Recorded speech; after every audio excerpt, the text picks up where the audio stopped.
Hello everyone, Thomas Fleming. Well, we watch the news every morning trying to figure out what they're going to try to throw at us next.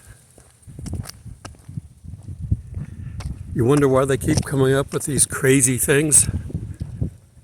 Conditioning. We are being conditioned.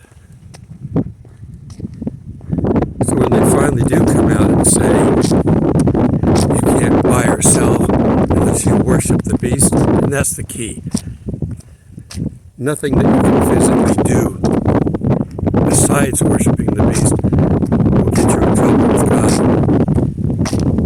Whether you're going to get and we're starting to see some problems that might be related to that. We don't really know. But it just means that people are dying here for no reason. That's a problem. That won't separate you from God, so don't worry about it. But we're being conditioned. I was in the military. We had boot camp. Boot camp teaches you. It's a form of conditioning. It teaches you that when we say jump, you say how high. You say yes, sir. You do what you're told. You don't argue. You don't fight back. That's what boot camp was all about. And then they, add to it when you get on active duty. Everybody knows you're a new recruit. So they continue to keep up that little bit of a front. But if you're in long enough, all the good old boys hang out and there's no problem. All right, let me cut across over here.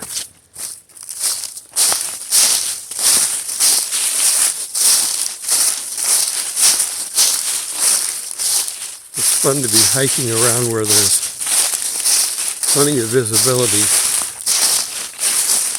All the trees have no leaves except for the pine trees, and most of those are at the top. You can pretty much go anywhere you want. Look in there, just sticks sticking up.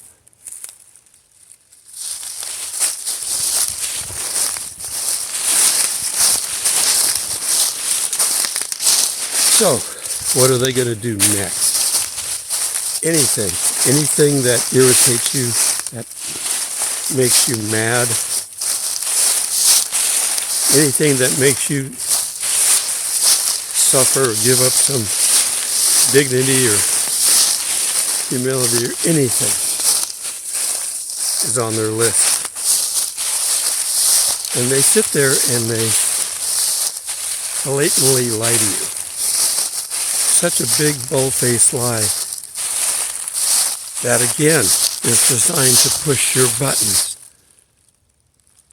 Everything is designed to push your buttons. But don't forget, you're dead. Don't react. Because the minute you react, that's when they're going to come down on you hard. And they're going to make some examples out of a few people just for that purpose. Don't react. Don't go on social media and start complaining about it. You think they don't watch social media? They watch it very deliberately, on purpose, to find everything that's going on. They've got filters out there. Why? To keep you from posting videos? No, they want you to keep posting videos, technically. That way they can know what you're doing and where you're at. What they want to know is what to expect from you. And I keep telling everybody, don't respond. That's what I would do. I wouldn't respond. Now I'm talking about it here, but this is survival. This is Survival Class 101 against Satan. The minute you take it into your own hands to respond, you've then gone ahead and taken God out of the loop because he wouldn't respond. Look at what Jesus allowed them to do to him, and he didn't talk. He wouldn't respond. He might say something occasionally. All that they did to him, he didn't respond.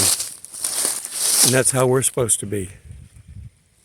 Don't react. Now you can talk about it privately if you want, but know your friends for sure.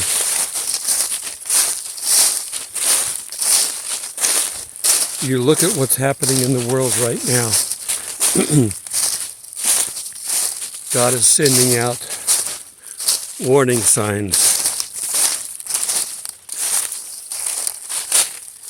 Anybody who's paying attention can see the warning signs.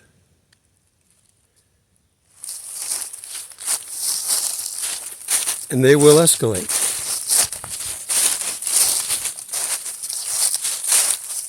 Eventually they will get so bad he will have to pull us out of here. But the world apparently is not bad enough yet.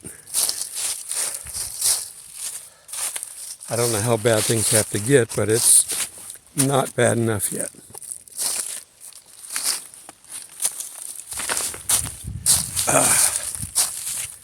I'm walking over this, getting to where I'm going.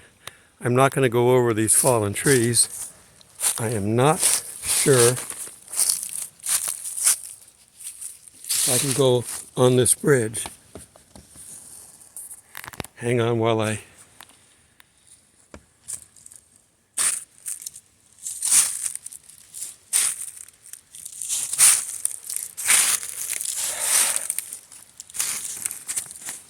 All right, I made it. Okay. I just went over that bridge. Okay. It's sturdy enough, it's just fallen down from neglect because it's not on a normal trail. Yet there was a trail there at one time because I remember I was on it.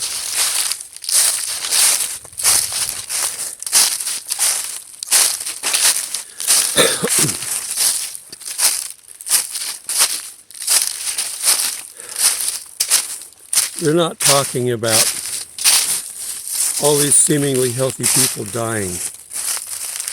They don't have to talk about it. Because we are seeing it. It's having its effect. Climbing up the other side of this peak.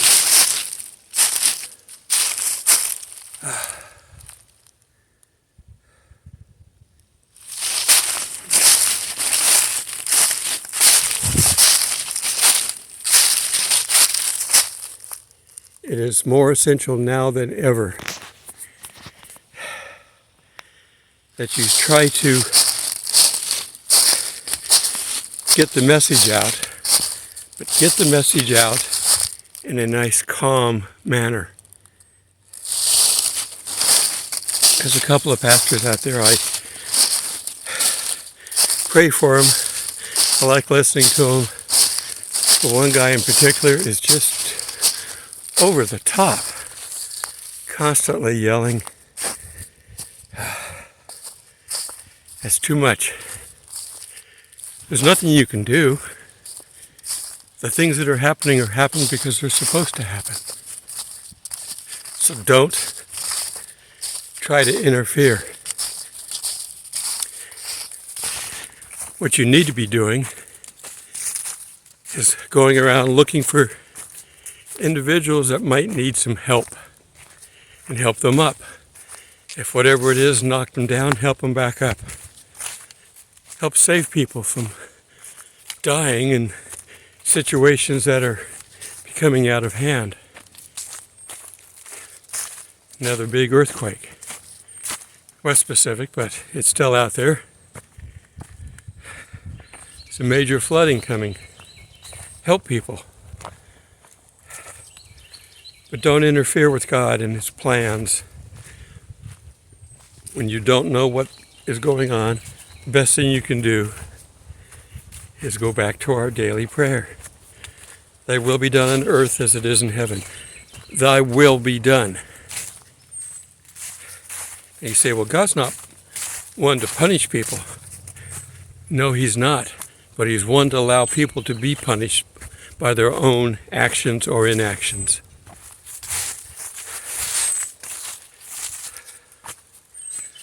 So you got to let things take their course.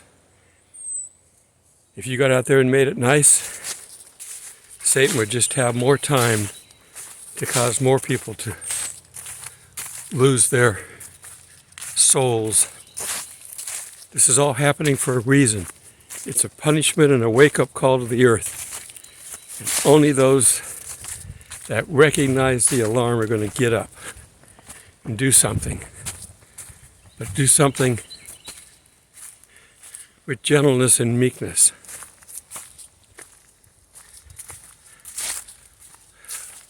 Moses was an overzealous believer in God anyway. He didn't have Christ yet. When he killed the Egyptian, he overreacted to something that he saw that was socially unacceptable. That Egyptian was beating one of his fellow, I use the word Jews even though they weren't back then, but everybody knows who they are.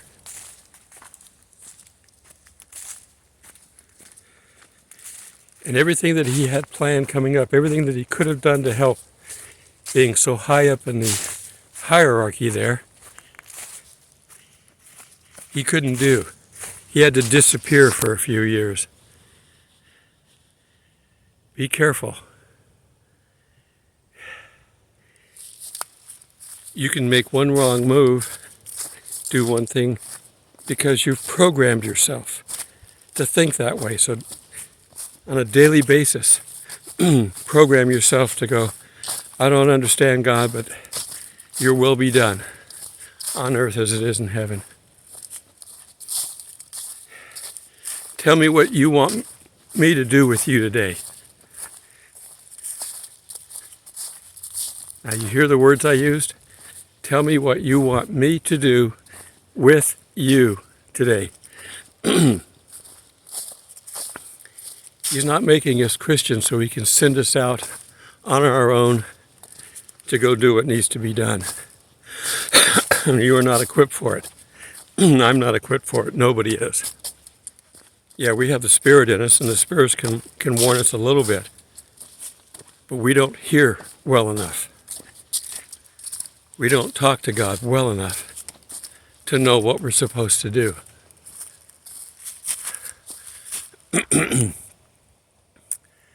I'm looking at a tree that needs to fall down. And if we get some big wind in here, we probably will see that fall down. There's another one right next to it that's fallen down. See, it doesn't take much to look. Let's see if I can find it here. I can't see. I think it's that one right there, which is it that one? It's dead. The bark's coming off. Yeah. It looks like it's going to fall away, but the wind could blow it any direction.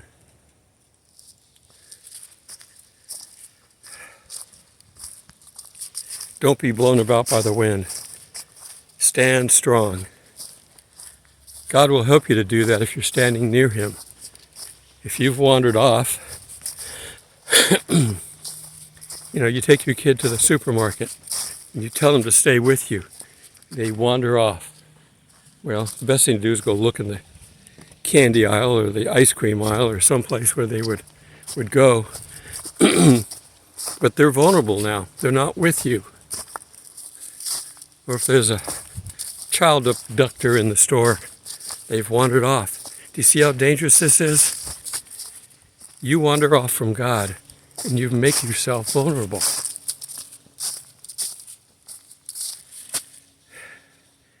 You've got to stay in the Word, yeah. You got to repent as often as you need to and ask for forgiveness as often as you need to. But don't take things into your own hands. I'm stressing that as much as I can. They are deliberately pushing our buttons to get people to react. I think they've arrested a couple of the people that were hitting the power grid. Don't know if they were the ones around the country or their group or whatever. Just don't react, don't get involved. The battle is not here on earth anyway, it's spiritual. And when you make it happen here on earth, you're going directly up against the most powerful being on this earth, the devil. He's far more powerful than you are, and he has connections to heaven. You won't win. And all you're going to do is help embolden what he wants to do. Don't do it. Don't fall into that trap.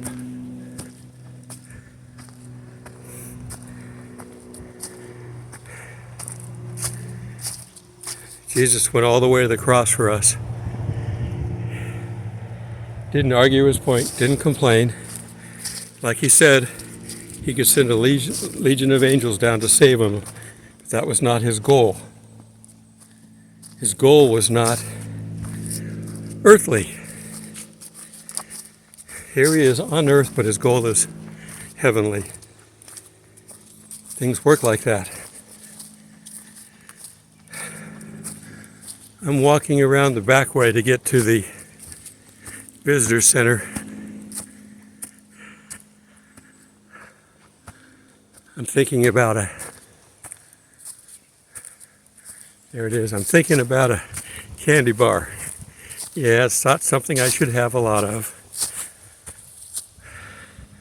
But you can occasionally indulge. Not all the time, but occasionally.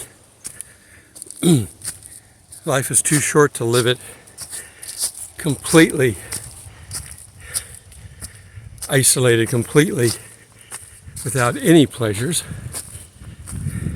We get joy from the Spirit, but we get joy from other things that we do physically on this earth, so be careful. It can be a trap. Don't substitute earthly joy for spiritual joy.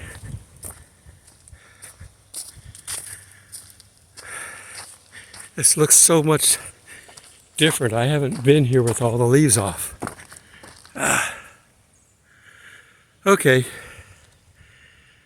I've covered what I needed to say. You need to basically look, observe, understand, and ask God what to do. And if you don't hear a word, don't do anything. Obviously, if they're trying to make you do something against the will of God, especially with kids, you need to resist as much as you can. But do it lawfully. I wouldn't send my kids to public school anymore. They're too dominated by the devil. I certainly wouldn't send them to college. I'd teach them writing skills and then get them in touch with Mike Rowe. He's got a scholarship system out there that will give them a trade, not a college scholarship, a trade school scholarship. You can make 6 figures working as a plumber, electrician, mechanic. Pick something they enjoy doing. I wouldn't send them to college. They'd be indoctrinated and you won't know them when they come out. Okay. We're due to get out of here soon. Just keep holding on. Most campsites have some kind of a prepared area for you to camp in. Where you got a fire ring, a grill. Sometimes there'd be a grill above ground as well. Nice big sturdy table. And this sand here, this gravel that's on here, decomposed granite or whatever you want to call it, it's actually got a layer underneath it. I think it might be plywood or something. That when you're driving a very thin layer, when you're driving your stake into it, it actually goes through that.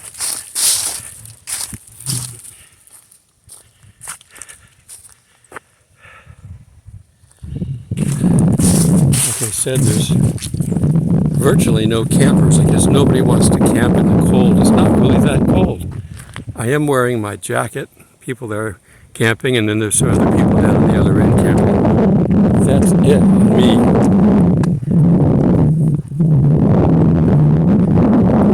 In the state parks, for the most part, every site has water and power in it. We have these gigantic comfort stations which serve as a place of refuge. If you get a big storm in and you don't think you're going to survive it, run for one of these, get in and close the door. Lock the door so it doesn't blow in, but if someone's knocking, you let them in. I don't think it's this one. I think it's the one up the hill is where the laundry is, so I'll have to drive and go do laundry tomorrow. Some places this is the handicap, that's why it's hard like that.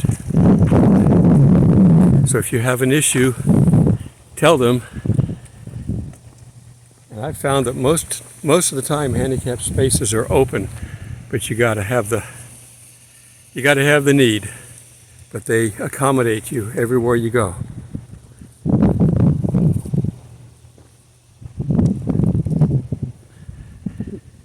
It is so strange. There's the bottom of a tree that fell over.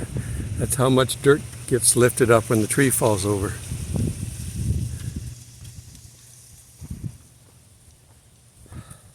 There's no speed bumps in this little inner circle of these sites, but the main road has them.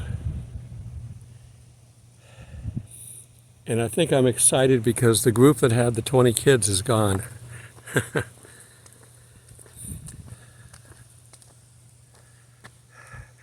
You say, well, the world's gonna survive this?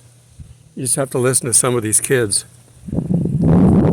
One boy in particular, as long as he was winning, he was happy. As soon as he started losing, everybody there was his enemy. He hated everybody. I'm going to kill you, whatever. If he had owned the ball, he'd have taken the ball and gone home because he was losing. Kids don't have, unless you're in a family that teaches it, kids don't have godly upbringing anymore. That's the kind of generation we're getting. I talked about it earlier.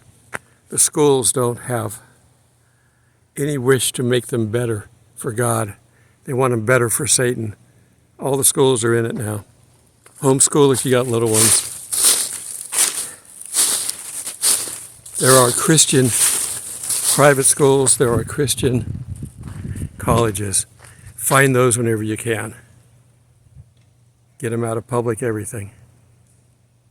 Blessings.